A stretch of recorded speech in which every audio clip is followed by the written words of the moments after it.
Olá! O vídeo a seguir é um capítulo do livro Graças a Deus pelo Bitcoin. Deixarei esse QR Code aqui na tela, caso você queira fazer uma doação via Lightning Network, para me ajudar a trazer mais vídeos como esse aqui no canal. Agora fique com o vídeo. Os que querem ficar ricos caem em tentação e cilada, e em muitas concupiscências tolas e nocivas, que lançam os homens na ruína e na destruição. 1 Timóteo 6, 9. O nosso sistema monetário atual geralmente não é bem compreendido. O que temos hoje é um sistema monetário fiduciário controlado pelo Banco Central. A palavra fiat significa literalmente por decreto. Portanto, a moeda fiduciária descreve dinheiro que é mandatado por uma autoridade. A moeda fiduciária não é apoiada por nada, exceto pela fé em um decreto do governo. Este sistema é chocantemente injusto. Suas muitas camadas complexas intencionalmente tornam suas desigualdades e iniquidades difíceis de entender. A razão de sua complexidade é bem explicada pelo industrial americano Henry Ford. É bom que as pessoas da nação não entendam nosso sistema bancário e monetário, pois, se entendessem, acredito que haveria uma revolução antes de amanhã de manhã. A moeda fiduciária criou tentações que continuam a nos levar à ruína e à destruição. Neste capítulo, veremos como funciona a moeda fiduciária e por que ela induz a corrupção. Para entender esse sistema de moeda fiduciária do Banco Central, devemos remover várias camadas de complexidade, pois eles são um povo falto de conselhos, e neles não há entendimento. Deuteronômio 32, 28. Imagine que você é um vendedor de morangos em uma feira livre. Um homem vem até você e oferece 5 notas roxas em troca de uma cesta de morangos. Cada nota tem o número 1, um belo holograma de um ganso e uma estrela em relevo. O que é isso? Você pergunta. Dólares roxos. Meus amigos e eu fizemos essa moeda e a emitimos para nós mesmos. Agora você pode me dar meus morangos, por favor? Nesse ponto, você provavelmente devolveria o dinheiro e pediria ao homem que pagasse com algo real, como dólares americanos. Assim que ele sair, você compartilhará sua experiência com os vendedores ao seu lado, rindo ou avisando-os sobre o maluco que acabou de tentar enganá-lo. Na realidade, nossas moedas modernas não são muito diferentes dos dólares roxos. Por que valorizamos o dólar americano mais do que algo inventado como o dólar roxo? Não é a qualidade do papel ou sua arte que torna o dólar americano valioso. O Purple Dollar poderia ter uma arte melhor e ser feito de papel de melhor qualidade, mas nenhum dos aprimoramentos o tornaria repentinamente mais desejável. Então, fica a pergunta: por que valorizamos o dólar muito mais do que essa moeda hipotética? A única diferença entre os dólares roxos e a moeda dos Estados Unidos é que mais pessoas confiam e acreditam que os dólares americanos são valiosos. Em outras palavras, o dólar não tem valor fora do sistema monetário atual. Se o homem do Purple Dollar e seus amigos chegassem ao poder, eles poderiam, por coerção e, finalmente, pela ameaça de violência, substituir o dólar pelo Purple Dollar. Eles poderiam tornar a moeda antiga ilegal, e todos os americanos teriam que entregar seu dólar e começar a usar Purple Dollar. O poder de compra do dólar cairia em todo o mundo, e depois de um período de ajuste econômico, todos passariam a usar a nova moeda e acabariam esquecendo o dólar americano. Este cenário pode parecer exagerado, mas o cenário de aquisição do Purple Dollar está próximo da realidade de como a moeda fiduciária de quase todos os países se tornou sua moeda padrão. Por exemplo, os países da América Latina tiveram muitos ciclos de emissão de moeda e confisco de notas e moedas. Desde 1970, o Peru teve 2 desses ciclos. Uruguai e Venezuela tiveram 3 cada. E Argentina e Brasil tiveram 4 cada um. Mesmo sem uma mudança de regime, as moedas fiduciárias tendem a falhar naturalmente. Um estudo de 775 moedas fiduciárias concluiu que as moedas fiduciárias tinham uma vida útil média de apenas 27 anos, sendo a mais curta de 1 mês e a mais longa a libra esterlina, que existe desde 1697. As moedas fiduciárias falidas devastaram sociedades tão diversas como China do século XX, Alemanha de Weimar, França sob o rei Luís XV, Estados Unidos durante a Guerra Revolucionária e, mais recentemente, Zimbábue, Venezuela e Líbano. Por que os governos gostam de dinheiro fiduciário? Não esteja entre aqueles que dão penhores, entre aqueles que se tornam fiadores de dívidas. Provérbios 22, 26. Quando um governo quer saldar sua dívida, financiar uma guerra ou simplesmente enriquecer, precisa de dinheiro. A tributação direta é impopular e muitas vezes cria mais problemas do que resolve. Cortar os gastos de uma nação é ainda mais impopular e também pode criar muitos problemas imediatos. Imprimir mais dinheiro, por outro lado, é barato, fácil de ofuscar, e suas consequências negativas geralmente demoram a aparecer. Permite que os governos resolvam rapidamente problemas imediatos, o que apazigua e tranquiliza os cidadãos. A moeda fiduciária reforça especificamente as estruturas de poder existentes. Este fenômeno é conhecido como efeito Cantillon. Ele descreve como o dinheiro recém-impresso beneficia aqueles mais próximos do suprimento de dinheiro. Essas pessoas e organizações adquirem ativos de forma barata, antes que os preços aumentem. Quem é os beneficiários? Bancos, empresas de private equity, fundos de hedge e grandes corporações. As pessoas que o efeito Cantillon fere são as que estão mais longe da criação do dinheiro. Os pobres, os politicamente desconectados e a classe trabalhadora. O efeito Cantillon também prejudica as gerações futuras. A impressão de dinheiro pode beneficiar a geração atual, enquanto deixa a próxima geração sob uma dívida intransponível. A geração do milênio, por exemplo, conhece isso pessoalmente. Outro perigo da moeda fiduciária é a hiperinflação, conforme discutimos no capítulo anterior. Geralmente, isso faz com que o preço das mercadorias suba, o que desencadeia um ciclo vicioso em que o governo imprime ainda mais dinheiro, o que faz com que os preços subam ainda mais e assim por diante. Como um exemplo histórico e do mundo real, foi o que aconteceu com o Exército Continental, quando uma moeda fiduciária foi criada pelo Congresso Continental durante a Guerra Revolucionária. Em um esforço para sustentar a rebelião contra os britânicos, o incipiente Congresso basicamente imprimiu sua moeda, chamada Continentais, de acordo com suas necessidades militares. A criação de uma nova moeda não testada, que ainda não poderia ser confirmada como executável por meio do domínio militar, não foi tão bem quanto o Congresso Continental esperava. A impressão indisciplinada de dinheiro levou ao colapso total do Continental e trouxe a frase, não vale um continental. Isso acabou levando a Constituição dos Estados Unidos a exigir explicitamente que o dinheiro fosse em ouro e prata.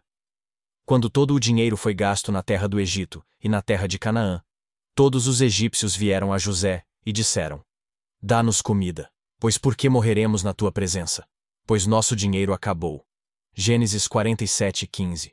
A moeda fiduciária eventualmente entra em colapso quando a base monetária se expande tanto que as pessoas que usam a moeda perdem a fé em sua capacidade de armazenar e transferir riqueza adequadamente. Se os bancos centrais tiverem a capacidade de expandir diretamente a oferta monetária sem limitação, isso pode acontecer muito rapidamente. No entanto, nos Estados Unidos e em outros sistemas fiduciários modernos, os bancos centrais não são os únicos que aumentam a oferta monetária. Bancos de varejo, comerciais e de investimento podem e criam dinheiro novo por meio de empréstimos. Os bancos aceitam depósitos e fazem empréstimos com diversos tipos de clientes, incluindo o público em geral e grandes empresas. Novos empréstimos aumentam a oferta monetária, enquanto os pagamentos diminuem a oferta monetária. Se a dívida pendente total permanecesse a mesma, não haveria mudanças na oferta de moeda. Infelizmente, o total da dívida pendente aumentou ano após ano durante décadas. A dívida pendente total só diminuiu durante períodos de grave turbulência econômica, como durante a Grande Recessão de 2009. A oferta de moeda se contraiu porque os bancos pararam de emprestar. Os bancos pararam de emprestar porque temiam que novos tomadores de empréstimos ficassem inadimplentes. Como muitos desses bancos estavam em perigo de colapso, Too Big to Fail surgiu como uma desculpa para governos e bancos centrais apoiá-los. Para estimular mais empréstimos, os bancos centrais baixaram as taxas de juros, o que fez com que os níveis de dívida aumentassem novamente. Isso aumentou a oferta monetária e fez com que os preços dos ativos aumentassem, incentivando mais empréstimos e continuando o ciclo de expansão monetária. Como resultado, os níveis de endividamento aumentaram ainda mais na década seguinte. Na realidade, nada é grande demais para falhar. Eventualmente, as sociedades que gastam mais do que produzem devem pagar o flautista. Guerras, programas sociais populares e nepotismo político não vêm de graça. A dívida se acumula e, sem disciplina fiscal, o proverbial camelo quebra. O ponto de ruptura ocorre quando a dívida total aumenta tão rapidamente que os vendedores se recusam a aceitar a moeda degradante e começam a exigir uma forma alternativa de dinheiro. A hiperinflação ocorre quando o dinheiro falha completamente, conforme descrito em Gênesis, quando José viveu no Egito durante um período de grande fome. A hiperinflação é uma apreensão da propriedade privada pela impressora de dinheiro. Uma vez que uma moeda entra em hiperinflação, a moeda não é mais boa e as pessoas acumulam tudo o que tem valor, como moeda estrangeira, vários metais preciosos, selos colecionáveis, diamantes e arte. Contudo, eles tentaram e se rebelaram contra o Deus Altíssimo, e não guardaram seus testemunhos. Salmos 78, 56. Numerosos historiadores, economistas e escritores nos alertaram sobre os perigos da moeda fiduciária. No Fausto de Goethe, parte 2, o diabo aconselha um imperador falido a criar dinheiro do nada com a promessa de minerá-lo mais tarde. O imperador está convencido, e o faz com a ajuda de mágicos, levando seu reino ao fracasso. O Papa Inocêncio IV alertou contra a desvalorização da moeda sem a aprovação do povo. O filósofo alemão Immanuel Kant alertou que financiar guerras usando dívidas prejudicaria as perspectivas de paz. Em um estudo de 30 moedas, o economista Peter Bernholz conclui que desde 1700 não houve um único caso de uma moeda livremente manipulada por seu governo, ou Banco Central, que gozou de estabilidade de preços por pelo menos 30 anos consecutivos. Nicole Oresme, conhecido como o pai fundador da economia, e o economista Ludwig von Mises, chamaram a inflação do fiduciário de tirania. A moeda fiduciária é imoral, porque só é útil para realocar riqueza sem consentimento. Isso leva à inflação, que rouba nosso tempo e o tempo das gerações futuras. Desvaloriza tudo pelo que os indivíduos e as comunidades trabalham tão arduamente e incentiva maus hábitos de consumo. Em última análise, qualquer valor futuro de uma comunidade armazenado em dinheiro está sendo tomado unilateralmente pelo governo sem o consentimento do povo. A moeda fiduciária inevitavelmente entra em colapso porque desalinha os incentivos e aloca o poder de forma desproporcional, criando um sistema insustentável. A moeda fiduciária tem muitos aspectos negativos. Não tem valor real, tem vida útil curta, é facilmente manipulável e traz o perigo sempre presente de hiperinflação. Considerando tudo isso, por que os governos não ficam com o dinheiro lastreado em commodities? Eles estão ignorando milhares de anos de evidências? Por que todos os nossos líderes abandonaram o padrão ouro? Eles são estúpidos? Não. Os governos sabem exatamente o que estão fazendo. Eles são práticos, auto-orientados e têm laços estreitos com os bancos. Na verdade, qualquer país governado democraticamente terá políticos incentivados a criar impulsos econômicos de curto prazo para resolver os problemas de sua base eleitoral. A Fiat permite e encoraja essas ações imorais que o dinheiro falso proibiria e desencorajaria.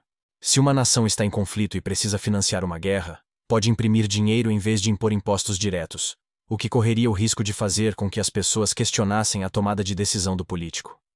Se houver uma pandemia, e um país quiser fazer o lockdown sem levar imediatamente à falência sua população, eles podem imprimir mais dinheiro. Se um partido político quiser chegar ao poder prometendo a todos coisas grátis, ele pode executar essas promessas imprimindo dinheiro. Esta é a coisa prática a fazer por qualquer político que deseja permanecer no poder, porque não haverá responsabilidade por suas ações. Os políticos que funcionam sob esse sistema não são melhores do que o imperador de Fausto, pois a opressão enlouquece o sábio, e o suborno corrompe o coração. Eclesiastes 7, 7. O sistema fiduciário apoiado pelo Banco Central tem incentivos ultrajantes. Imprima algum dinheiro, empreste dinheiro que realmente não existe, assuma riscos flagrantes, seja socorrido quando as coisas dão errado, peça emprestado mais e repita. Não há incentivo para governos e bancos mudarem seu comportamento, porque não é seu trabalho e tempo que estão sendo roubados. O valor é criado pelo trabalho real. E as pessoas que realizam o trabalho real são as que pagam por isso excessos. A prosperidade não pode ser criada por meio da impressão de dinheiro. A história não apenas demonstra isso, mas podemos testemunhar em tempo real. Algumas formas de dinheiro são mais morais do que outras formas de dinheiro. Fiat é dinheiro imoral por causa da facilidade com que pode ser criado e usado para roubo. Até que todo o sistema monetário seja transformado de um baseado em mentiras para um baseado na verdade, não escaparemos do ciclo de feedback negativo que o decreto cria. Infelizmente, ninguém ensina essa realidade às pessoas. Em vez disso, inventamos falsos paradigmas como too big to fail, que são projetados para perpetuar ainda mais a ilusão de um sistema econômico infalível. Tudo isso tem efeitos de segunda ordem na esfera política, a qual nos voltamos agora. Bom, e esse foi o vídeo de hoje. Caso você queira ajudar o canal, mande uma doação através desse QR Code, via Lightning Network, para me ajudar a trazer mais vídeos como esse. Até o próximo vídeo.